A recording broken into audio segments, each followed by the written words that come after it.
I don't know if I'm going to upload the last one or not. I might, but it certainly wasn't done very well. But it did get me to think. It's like, nothing is against nothing. So, I mean, it isn't possible for me to say that I'm not against something. Everyone is, because we're all sinners. But the idea that existence is suffering is just stupid. I really don't agree with that statement.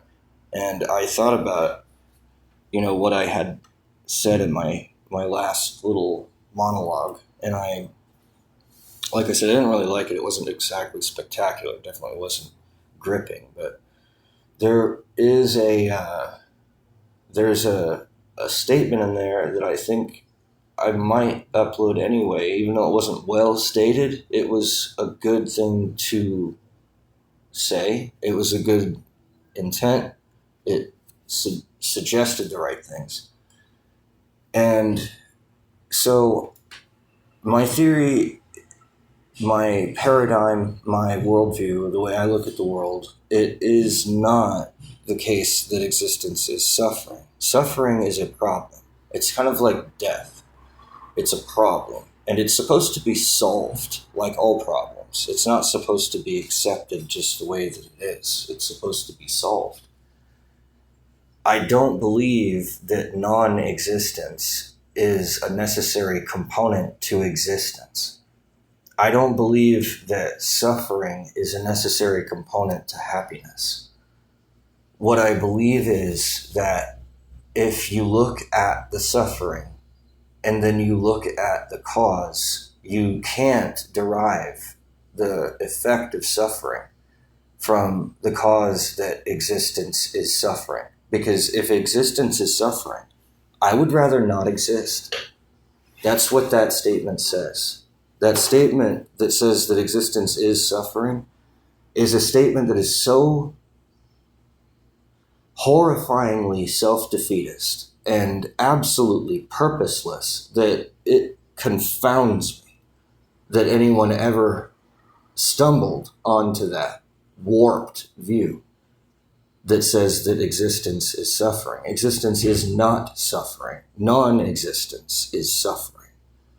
Non-existence is suffering. Death is suffering. Loss is suffering. The removal of things is suffering. The removal of your personhood so that you become objectified. The removal of your value, intrinsic value as a being removed is a crime. It's suffering. That's where suffering comes from, is being bereft of things that are existent and things that help you exist. To suffer is to have things that you need, to not have things that you need to survive and thrive. That's what suffering is. It's being bereft of that. It's having that taken away. It's having none of that. The less that you have that supports your existence, the more suffering that you have. That's the very definition of what suffering is the removal of necessities that you need to survive and to thrive. So if you're getting raped, that's a problem. That's not part of existence because it's suffering. That's not what existence is. It's not helpful to me to look at existence as if it's just as if God was the grandpa raping his granddaughter existence. If existence is suffering, then God is a rapist. I don't understand that view that existence is suffering or that, life is suffering. If you really believe that, then there's no reason for you to be here. You should just die so that you won't suffer anymore. And frankly, you really should have never been born to begin with, and neither should anyone else. And so then existence just shouldn't exist. If existence is suffering, it just shouldn't exist. It's a terrible, evil idea.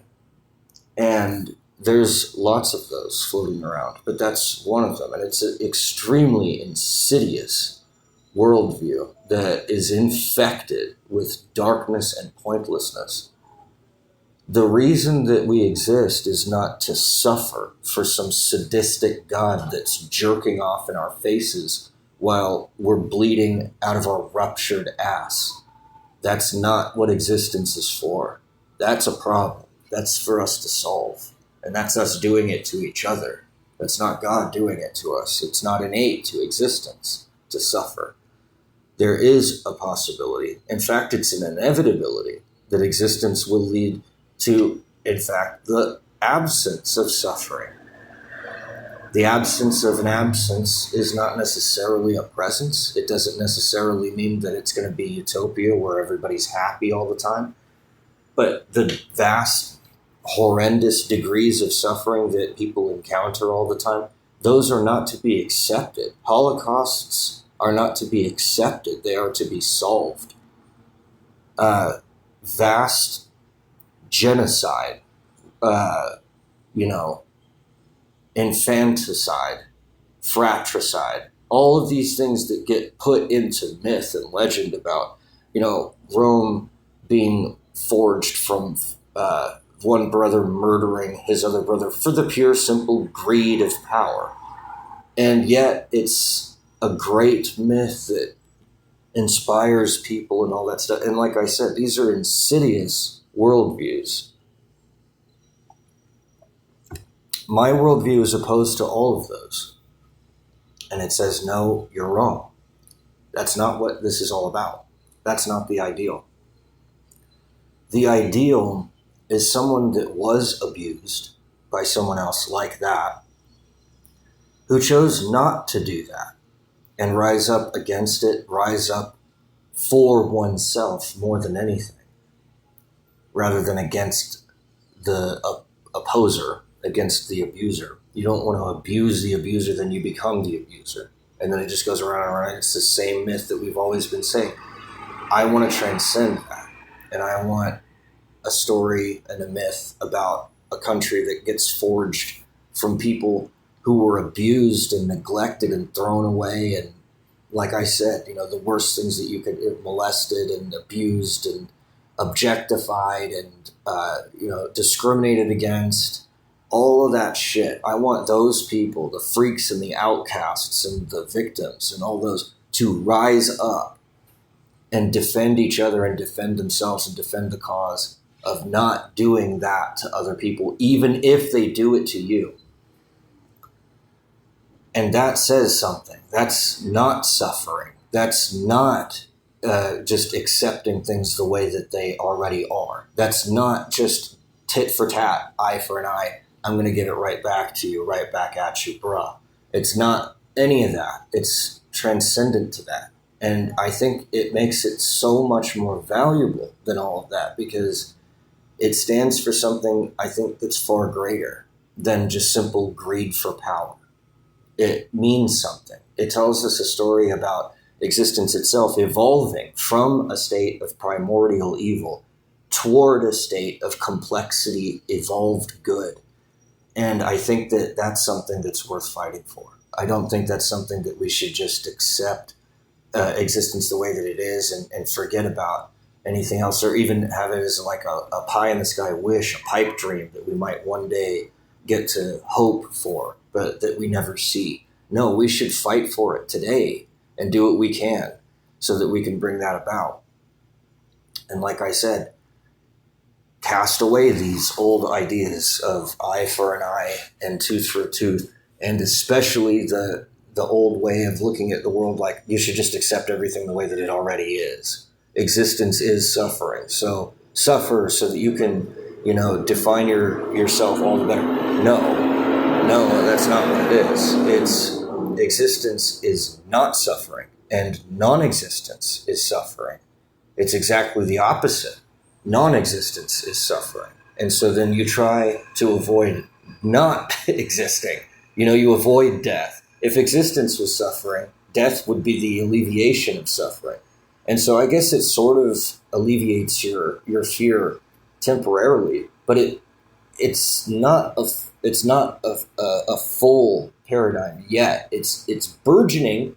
It's almost there, but it misses the mark at the end, because it says, Well, existence is just suffering anyway, so the whole point is to get rid of it. It's pointless. It's just some disease. Life is a disease, a viral infection that keeps infesting bodies. And because of that, it's suffering all the time.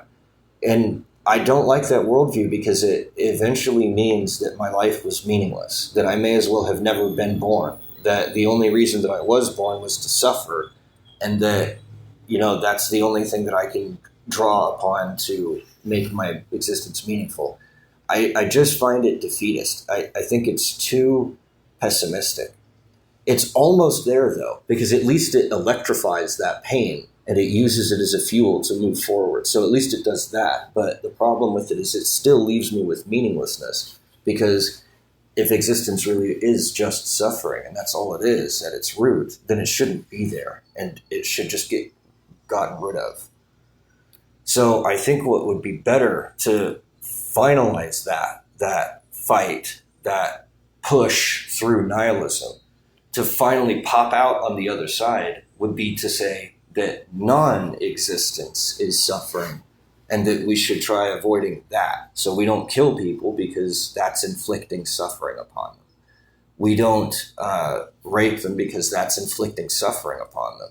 It's taking away their existence. It's taking away their livelihood. It's taking away their rights to live a good life. It's taking away something from them. Versus if we look at the world like we used to, where existence is suffering, then to take that away is a good thing. It's a good thing to kill people then. It's a good thing to die. It's a good thing to kill yourself. It's a good thing to inflict suffering upon others and abuse them and mistreat them, because that's what existence is anyway. So it doesn't really matter. Just forget about it. Who cares? So I know that that's not what most people who believe in that statement mean when they say it, but it's because they haven't followed it to its ultimate logical conclusion. If existence were suffering, it would be unjustifiable to inflict that upon someone for no reason. And why would anyone ever choose that? And so you've got Dr. Peterson saying, well, the point of it is that you voluntarily pick it up. No, the point of it is that you voluntarily take it away from someone else and yourself. You don't need to be Perseus and push this rock up a hill, because that's fucking pointless and you know it. And trying to fight against pointlessness is pointless. It's just as pointless as sitting there and doing nothing, because the whole thing just keeps going around and around and around. Perseus never makes it to the top of the hill and then just stops.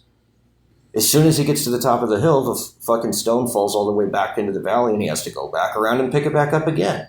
And what's the point of that? What's the point of breaking large rocks into smaller rocks, which is all we're doing, right?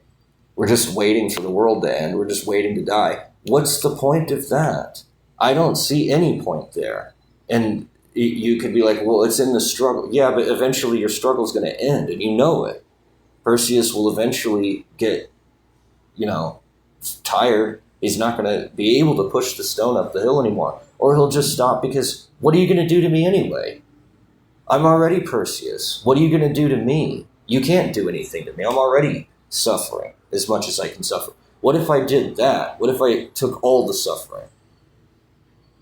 And so then if I take all the suffering, then no one else gets to suffer. So now no one else gets to exist. So now no one else has any reason to be there, because they're not suffering, because I stole all of it. It's so weird to try to use that as a platform to jump off of in any logical way. You have to be Kierkegaardian and just completely disregard logic altogether in order for you to have any respect for God.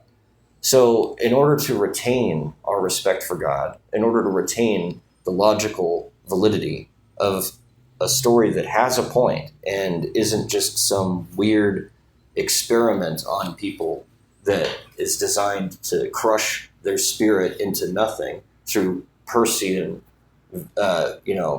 pointless breaking of large rocks into small rocks, suffering for suffering's sake kind of shit. What I argue is that existence does have an innate meaning. And the innate meaning is freedom and choice.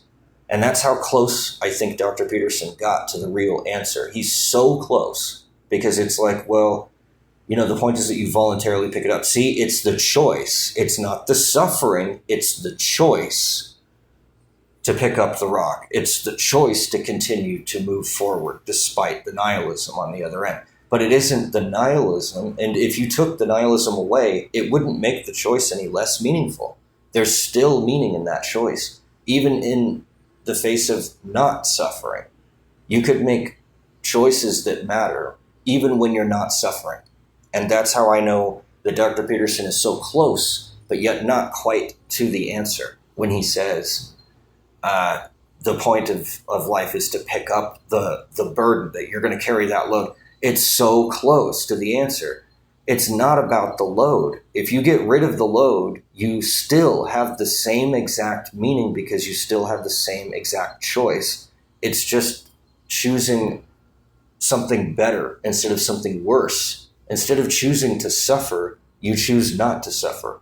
Instead of choosing to inflict pain upon yourself voluntarily in some masochistic show of pride, look at how Jobian I can be. Job is not a hero to me. Job is an unfortunate victim. A hero is someone who can take away suffering from someone, not someone who can endure suffering. That's why Christ is a hero to me. But Job isn't. Job is just some victim. Now, he's a good victim. He didn't ever buckle. Good for him. He still retained his faith, and that's applaudable. But he didn't do anything. He didn't solve anything. He didn't take anyone's suffering away from anyone. I mean, his wife was telling him to curse God and die right before, everything got over with anyway. So it wasn't like he inspired her. He didn't inspire anyone else.